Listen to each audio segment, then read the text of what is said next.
bahkan ditangkap hilangan. Halo semua, apa kabarnya? Kali ini Udah Mistis akan bercerita tentang Alin, seorang perempuan korban trauma kekerasan keluarga dan kekurangan ekonomi yang mengikuti 3 temannya dan merampok sebuah rumah yang konon menyimpan barang-barang antik yang berharga. Tanpa mereka sadari, di rumah itu ada sebuah rahasia terkutuk yang akan mengancam keselamatan jiwa mereka semua. Bagaimana kelengkapan kisah dari film ini? Yuk kita bahas. Sebelumnya, jika kalian suka dengan channel ini, silahkan subscribe dan like, share ya. Buku ini bercerita tentang Film dibuka dengan berlatar di sebuah permukiman. Saat itu ada dukun sakti yang akan diberi hukuman. Namanya Mbah Saraf. Ia ditangkap dan diadili karena perbuatan menyantet banyak orang. Kepala Mbah pun dipenggal. Sebelum mati, Mbah berjanji akan membunuh mereka semua.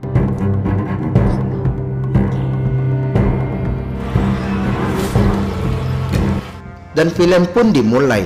Berpuluh-puluh tahun kemudian, sekarang kita fokus dengan kehidupan seorang gadis bernama Alin. Saat itu Alin membeli 1 bungkus nasi dengan lauk telur dadar karena tak cukup membeli lauk yang lain. Setelah itu dia dihampiri oleh para debt collector yang berhendak menagih hutang almarhum bapaknya. Alin meminta waktu selama 3 hari untuk melunasi hutang bapaknya. Alin pun melindungi diri.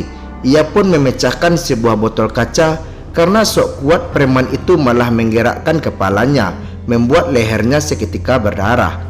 Akhirnya Alin yang diberi waktu 3 hari oleh para debt collector segera berlari menuju rumah sakit. Alin yang tinggal di sebuah rumah susun yang ada di pinggiran kota. Suasana rusun itu tidak pernah tenang karena selalu terjadi masalah. Ketika itu terlihat ada salah satu penghuni bernama Fitrah yang diminta pertanggungjawaban karena telah menghamili seorang gadis dan menyuruh untuk mengaborsinya. Kakak dari gadis itu pun meminta uang ganti rugi. Kedua orang tua Alin sudah meninggal. Kini ia hidup hanya dengan adik laki-lakinya yang bernama Bagas. Saat sedang bekerja, Alin kerap menitipkan adiknya kepada tetangga yang baik hati bernama Gani. Walaupun lelah bekerja, tetapi Alin tetap memberikan kasih sayang serta perhatian bentuk untuk adiknya. Bagas yang baru bangun merasa lapar, lalu Alin menuntunnya untuk makan nasi bungkus yang baru saja ia beli. Walaupun merasa lapar, Alin tak ikut makan supaya adiknya benar-benar kenyang. Kemudian Alin pun pamit karena selama beberapa hari ia akan mencari uang. Ketika Alin membuka mata, tiba-tiba adegan berpindah kepada sebuah tempat asing. Alin berusaha menyentuh tembok tempat itu. Tiba-tiba muncul seseorang bapak dari arah belakang. Wajah bapak sangat menyeramkan. Bapak mengajak Alin untuk ikut bersamanya supaya bapak bisa selalu menyiksanya. Saat berbalik badan, terlihat kepala bapak bolong hingga otaknya terlihat sangat jelas.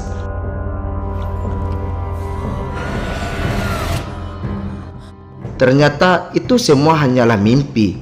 Alin segera bergegas menuju kamar Gani dan Fitrah. Di malam itu Alin ingin ikut mereka mencari uang, yaitu dengan cara mencuri. Alin sudah tidak punya pilihan lagi.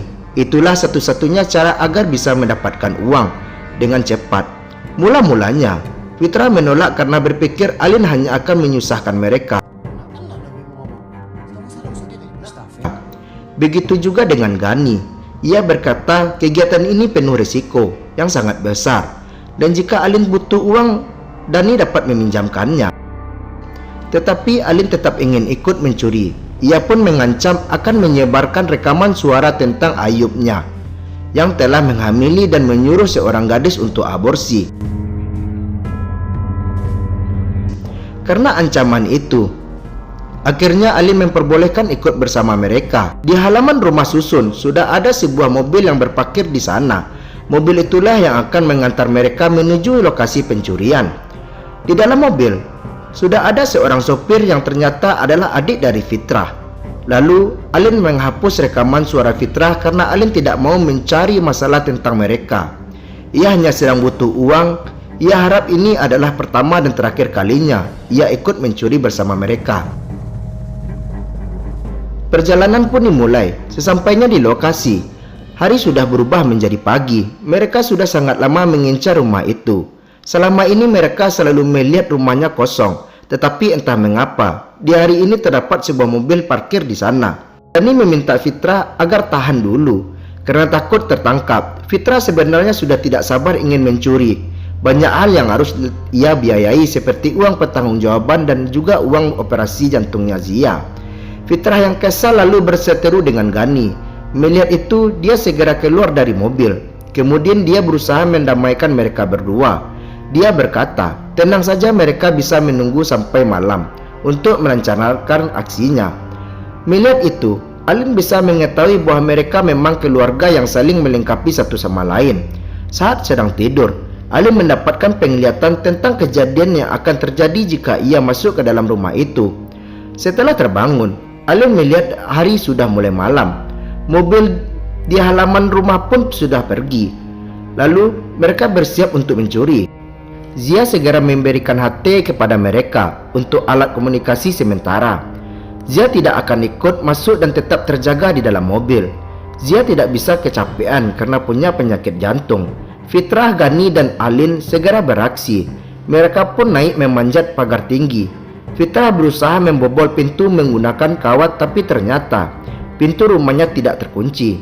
Rumah itu pun sangat gelap. Beruntung mereka membawa senter sebagai alat penerangan.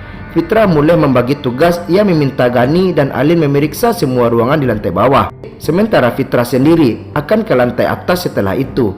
Fitrah memperingati Alin untuk mengambil barang-barang yang berharga, tapi bawalah secukupnya, jangan sampai serakah. Ternyata di rumah itu memang terdapat banyak uang dan harta. Mereka bertiga segera memasukkan ke dalam karung.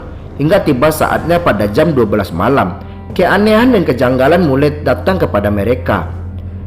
Ketika fokus mencuri, Alin melihat sosok Bagas, adiknya, ada di dalam rumah itu. Sebuah ruangan, Alin pun segera mengikutinya. Gani melihat Alin berjalan menuju sebuah ruangan dan Alin berkata adiknya masuk ke dalam ruangan tersebut. Lalu mereka pun mencium bau busuk di sana. Sementara di lantai atas, ketika mencuri, Fitrah mulai mengalami gangguan di mana ia melihat bayangan pada cermin berubah menjadi menyeramkan. Fitrah melihat bayi keluar dari perutnya. Itu seolah-olah karma karena telah menyuruh pacarnya untuk aborsi. Tapi ternyata itu semua hanyalah bayangan. Di sisi lain, akhirnya Alin dan Gani masuk ke ruangan itu. Di sana mereka menemukan seorang perempuan tengah diikat, lalu di sebelahnya terdapat banyak mayat berserakan. Tak lama perempuan itu sadar. Dia bernama Sukma. Dia pun meminta pertolongan. Sukma berkata jika dirinya akan dijadikan tumbal. Mengetahui hal itu, Gani segera menolongnya. Ia berusaha melepaskan tali yang mengikat pada tangannya, tapi entah mengapa tali itu terasa panas ketika dipegang. Akhirnya Alin memotong tali itu menggunakan kapak. Gani meminta Zia untuk membawa mobil ke depan gerbang rumah karena ada seseorang yang butuh bantuan darurat. Setelah itu, Gani dan Alin membawa Sukma keluar dari ruangan tersebut. Kebetulan Fitrah sudah turun ke lantai bawah karena merasa barang hasil curiannya sudah cukup. Mereka memutuskan segera pulang, tapi saat dibuka pintu, mereka terkejut karena pintunya tertutup oleh dinding. Fitrah berusaha merobohkan dinding itu supaya mereka dapat pergi, namun naasnya dinding itu sangat kokoh dan juga kuat. Tidak hanya itu, pintu lubang jendela pun sama tertutup oleh dinding. Mereka seketika heran. Sudah berapa kali mereka masuk rumah orang, tetapi baru kali ini mengalami keanehan. Fitrah yang kesal langsung melempar tabung gas dan seketika meledak.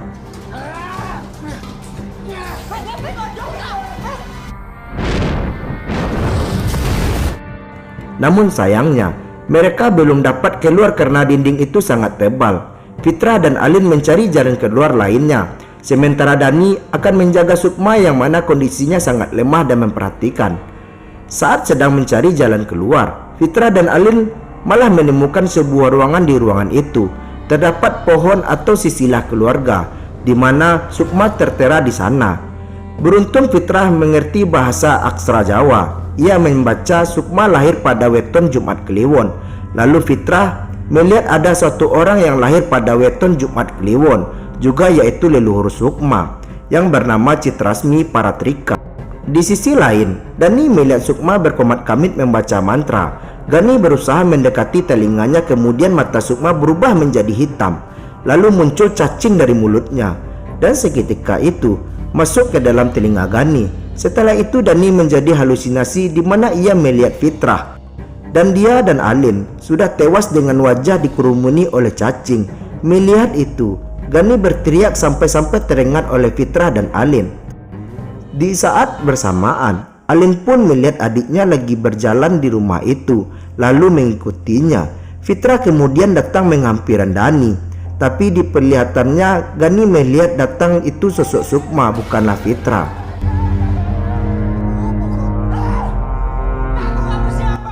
Gani geram kepada Sukma karena mengira telah membunuh semua teman-temannya.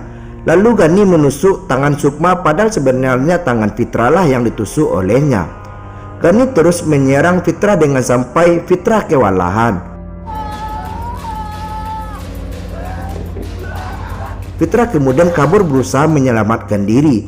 Ia pun masuk dan bersembunyi di sebuah ruangan. Fitrah kemudian mendorong sebuah lemari supaya pintu depan tertahan.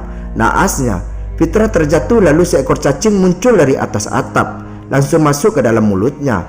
Cacing itu langsung bergerak menjalar di dalam tubuhnya. Fitrah segera menusuk-nusuk perutnya. Fitrah berusaha mengeluarkan cacing itu di dalam tubuhnya.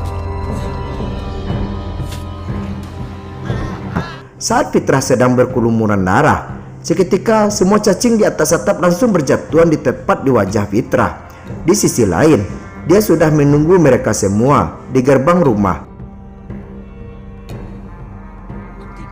Namun mereka tak kunjung datang. Lalu pada hati yang mendengar suara Gani yang menyuruh untuk masuk ke dalam halaman rumah, tiba-tiba Sukma muncul dan bergelantungan di atas pohon. Ternyata Sukma meniru suara Gani untuk menjebak mereka. Dia memukul kepala Sukma sampai berputar 180 derajat secara mengerikan. Kepala Sukma dapat berputar seperti semula kembali. Ia yang takut berusaha berlari, namun seketika penyakit jantungnya kambuh, sehingga ia pun terjatuh dan tidak bisa bangkit lagi.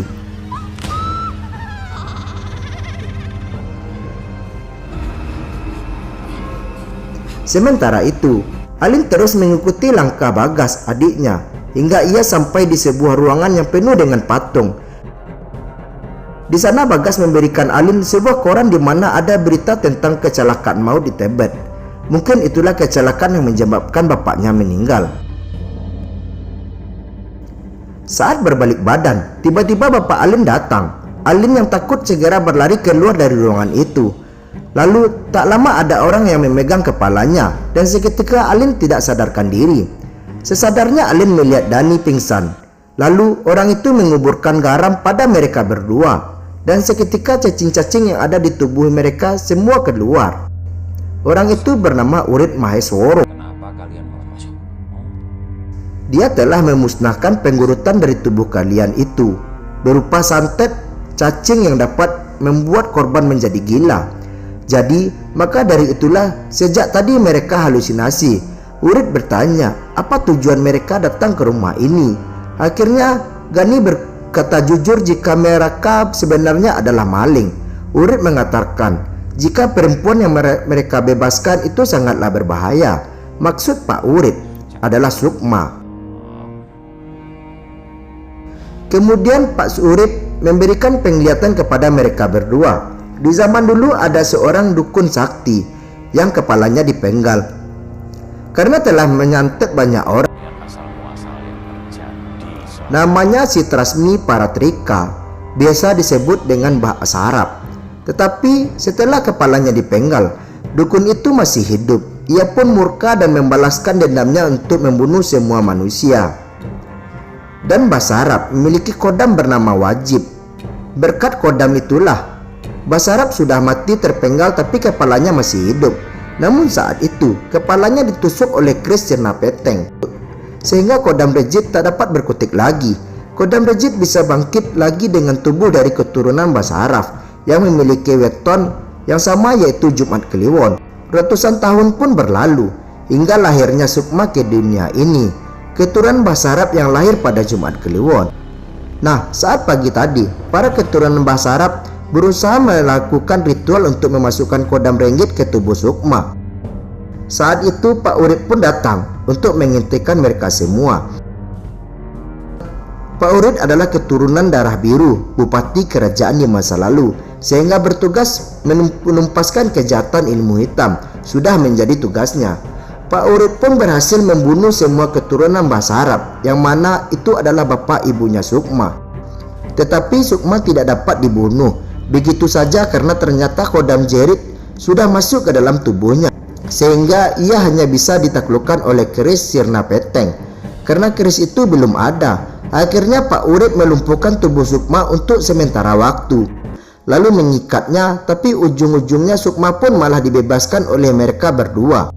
Sekarang mereka harus mencari keris sakti itu agar dapat memusnahkan kodam murjid. Pak Urip bisa merasakan keris itu ada di bangunan rumah ini, dan itulah seluruh mengapa sebabnya para keturunan bahasa Arab membangun rumah di daerah sini, karena mereka ingin leluasa mencari keris sakti itu, yang mana jika berhasil ditemukan, mereka akan langsung membuang ke laut selatan agar keris itu tidak bisa ditemukan oleh siapapun, hingga kodam jerit akan hidup abadi menuntaskan dendam bahasa Arab, yaitu membunuh semua manusia. Kemudian mereka masuk ke ruangan tempat ritual. Di sana terdapat sebuah lubang dan mereka cara di sanalah tempat keris sirna peteng itu berada. Lalu mereka sama-sama masuk ke dalam lubang itu. Ternyata lubangnya sangat dalam dan seketika mereka terjatuh. Mereka pun berada di sebuah tempat entah berantah, tapi Alin tidak asing dengan tempat tersebut. Ia sering bermimpi ada di tempat ini. Mendengar itu, Pak Urip langsung bertanya siapa Alin sebenarnya. Tidak lama dari itu, Alin tidak sadarkan diri, lalu ia menyanyikan mantra kidung, sebuah mantra untuk melawan kemungkaran mantranya para kesatria.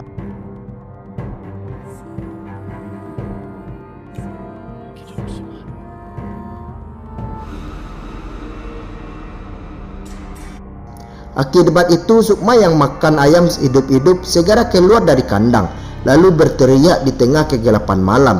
Di sisi lain Alin menyentuh tembok yang ada di sana, dan ternyata di sanalah tempat keris sakti itu disimpan.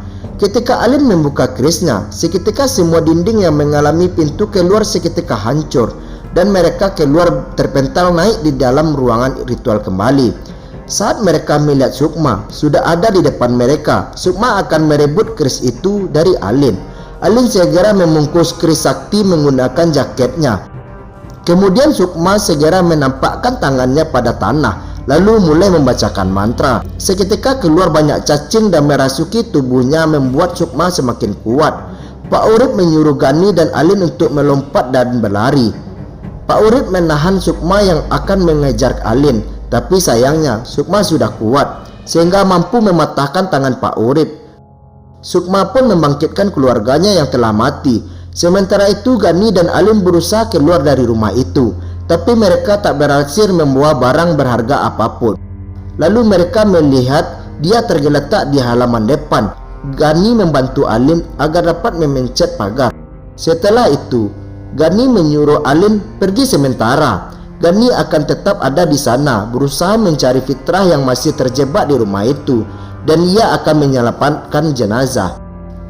Gani pun meminta Alin agar pakai uang tabungannya yang ada di dalam lemari, karena ia tahu Alin butuh uang untuk bayar hutang. Setelah itu Gani berlari melawan semua mayat keluarganya. Sukma yang telah hidup kembali bagaikan zombie. Setelah itu Gani menggendong tubuh Zia lalu berniat akan mencari Fitrah. Tiba-tiba Fitrah datang dengan sendirinya, tapi sudah dalam keadaan menjadi zombie. Gani pun berujung digigit Fitrah. Melihat itu, Alin berteriak histeris. Ia pun menuruti permintaan Gani untuk pulang dan segera naik mobil. Tetapi saat itu, ia melihat Sukma keluar dari rumah sambil membawa tangan buntung milik Pak Urip. Sukma pun kembali baca mantra, dan seketika muncul banyak cacing yang merasuki tubuhnya, hingga Sukma terjepit pada batang pohon. Setelah itu Alin segera menyerang mayat hidup. yang sedang menggigit Gani dengan kris saktinya. Tetapi pada saat Fitra akan ditusuk, Gani malah melarangnya. Pada akhirnya, Gani pun berubah menjadi zombie juga. Sekarang saatnya Alin berduel maut dengan Sukma. Alin harus bisa menusukkan kris sakti supaya kodam greget di tubuh Sukma dapat musnah. Sayangnya, itu bukanlah hal yang mudah. Alin pun melihat Sukma berubah menjadi bapak. Tetapi Alin berusaha fokus sehingga akhirnya ia sadar ini bukanlah bapaknya, tetapi adalah Sukma. Alin segera menggulingkan badannya lalu menancapkan kris pada leher Sukma. Setelah Sukma terpojok, Alin segera menebas kepalanya hingga akhirnya kepala Sukma guntung dan wujud dapat dimusnahkan. Setelah semua kejadian itu, Alin dan Bagas akan pindah dari rumah susun. Bagas pun bertanya di mana keberadaan Gani kepada Alin. Namun Alin tidak menjawabnya. Setelah itu Alin pun membayar hutangnya kepada rentenir. Tapi orang itu kurang ajar dan berniat melecehkannya. Alin segera mengeluarkan kris sakti dan menusuk ke lehernya. Lagi-lagi leher orang itu terluka dan ia segera berlari menuju rumah sakit. Kemudian Pak Urip datang, ternyata dia masih hidup, namun kehilangan satu tangannya. Pak Urip berkata jangan gunakan kris itu sembarangan dan Alin harus melakukan pencucian pusaka agar kris itu tetap sakral. Urip pun meminta Alin menjaga krisnya karena kris itu telah memilih Alin sebagai pemiliknya. Ternyata Alin adalah keturunan kesatria bernawang Wihang Gampati dan Pak Urip terlihat memberikan hormat kepada Alin karena seluruh keluarga serta keturunan Wihang Gampati sangatlah disegani. Film pun benar-benar ditutup ketika adegan Alin mencuci kris. Seketika tiba-tiba ada sosok hantu datang di belakang tubuhnya. Entah mengapa Alin mengarahkan kris itu ke matanya dan seketika dan film pun berakhir. Terima kasih sudah menonton review film Pemukiman Setan dari channel Udah Mistis. Jika kalian suka, jangan lupa subscribe, like, dan share channel ini. Terima kasih, sekian kami pamit. Wassalam.